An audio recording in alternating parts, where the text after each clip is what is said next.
Donc le on a 4x au carré plus 24x plus 36. Et là, il y avait encore un piège, devinez lequel. Il fallait faire une simple mise en évidence avant de factoriser avec le produit somme. Alors, il faut vraiment que je fasse attention à ça. Je suis sûr que la moitié d'entre vous, si vous avez une mauvaise note à ce test-là, c'est parce que vous avez oublié de faire des mises en évidence simples avant. Alors, faites attention à ça. Ça va être la même chose en examen final. Donc, ici, qu'est-ce que je mets dans l'évidence? Mais c'est le 4. Parce que 4, 24 et 36, ce sont 3 multiples de 4. Au niveau des variables, il n'y a rien à mettre en évidence, là. Donc, on met le 4 en évidence ici. Et qu'est-ce qui va nous rester? X au carré plus 6x plus 9.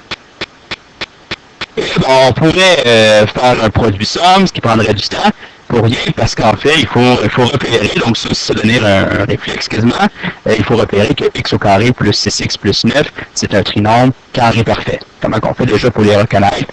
Il faut que le premier terme et le dernier terme soient des termes carrés, là c'est x au carré et 3 au carré qui donne 9. Et si je prends le terme du milieu, il faut que ce soit x fois 3, ça fait 3x. Il faut que le terme du milieu soit le double de ça. Donc, c'est effectivement le cas ici. Ce qui fait en sorte que on peut effacer tout ça, parce qu'en fait, c'est pas dans la démarche. Ça, c'est juste pour vous montrer à vous. Mais en tant que vrai mathématicien, on n'écrit pas ça. Donc, si je l'écris dans l'examen, il n'y a pas de problème non plus, là, mais c'est pas nécessaire.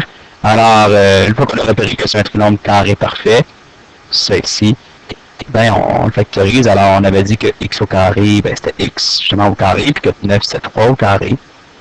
Alors, puis on prend le signe ici, qui est plus, alors on le remet ici. Alors, ça, je peux enlever ça, et donc ça fait au carré. Et c'est ça qu'il fallait obtenir pour avoir le point.